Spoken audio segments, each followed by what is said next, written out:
Hi there, I'm Shelby Summer with Clarion Associates. I'm here with Jill Stillwell, Director of Cultural Services. We are here to present the choices and proposed directions for Plan Fort Collins. Today we're dealing with the topic of culture, parks, and recreation. First, we're going to talk a little bit about the cultural proposed directions. These directions were built upon the adopted cultural plan. That plan was adopted in 2008. We have also done quite a significant amount of work to gather feedback from focus groups, boards, and commissions, and other outreach activities.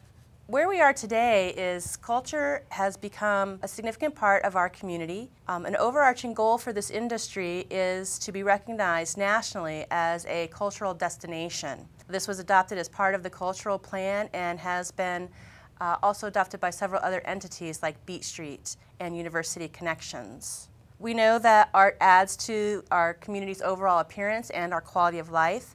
There are a number of existing programs such as Art in Public Places, the Lincoln Center, which is currently being renovated and expanded, the Discovery Science Center and Fort Collins Museum Partnership, which is merging and creating a new facility in our community.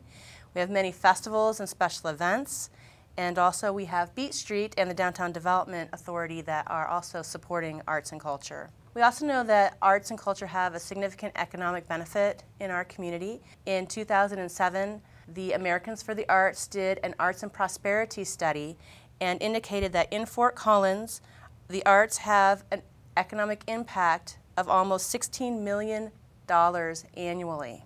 What we've been hearing in the community as far as direction for culture in the Plan Fort Collins process is that promotion is very important.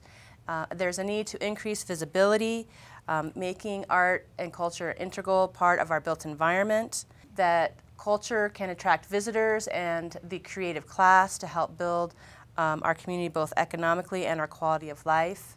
The potential role of the city could be to provide more support and promotion, perhaps developing an arts council, and also integration of arts and culture throughout the industry, more collaboration with the uniquely Fort Collins Industry Cluster and other entities such as University, the Convention and Visitors Bureau, and Beat Street. So the first proposed policy direction under arts and culture is to integrate and promote arts and culture. And we're asking the community if you support this policy direction.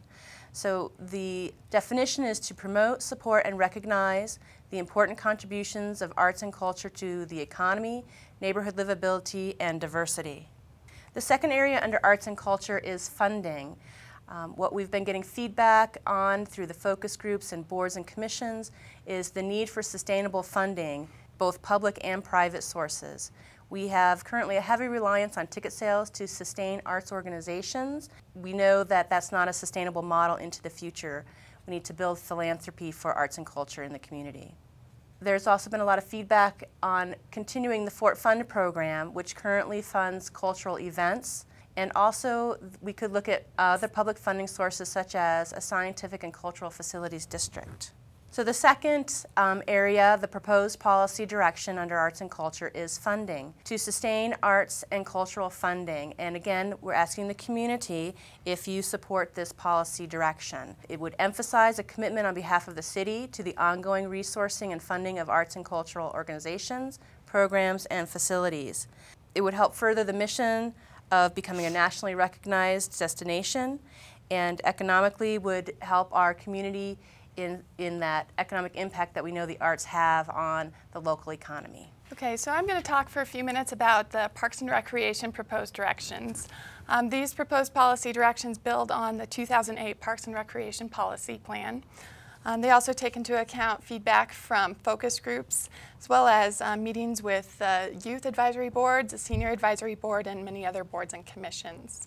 Parks and Recreation is an extensive array of offerings and facilities in Fort Collins that you're probably well aware of. Some of the existing challenges that Parks and Recreation face include ongoing funding for maintenance activities. Issue is being discussed as part of the Resourcing Our Future discussion, as well as more people using the facilities, so competing demands for multiple uses. That's also a future challenge as the city gets denser and there are more housing units being developed, supplying more people needing additional parkland and using existing parkland. In the future, we also face challenges related to funding for development of new park facilities, as well as maintenance of existing and future facilities. The proposed policy directions related to park take into account the feedback we heard about multi-purpose areas for parks and recreation. By multi-purpose, I mean it could serve both recreation and park purposes, but it could also serve purposes such as stormwater, agriculture, or other ideas. We've also heard feedback that the community would like to see new and different type of parks. Those could include parks such as urban pocket parks, which you see oftentimes in larger communities or cities, linear parks or green streets, so corridor parks versus big community parks, as well as potential new types of areas for seniors as our population ages. So we are asking your feedback on this proposed policy direction, which is to promote new park types and multi-purpose open spaces. This would promote new and different types of parks and encourage multi-use parks and open space. Next, we'll talk about recreation enhancements. Again, as part of our Resourcing Our Future discussion, there's limited funding for recreation, although we've heard that there's growing interest in providing more activities for youth and seniors, as well as the entire population in Fort Collins. We've also heard that there are several underserved areas within the community. One that comes to mind is the southeast part of town. But there are pockets where we've heard facilities and resources are lacking. We've also heard that there are opportunities for more partnerships, both for facilities as well as with other organizations such as the Boys and Girls Club, Beat Street, Downtown Development Authority, and Colorado State University.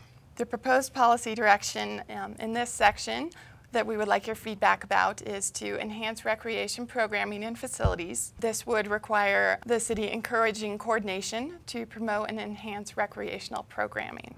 So now we would like your feedback. You can go online at fcgov.com/planfortcollins.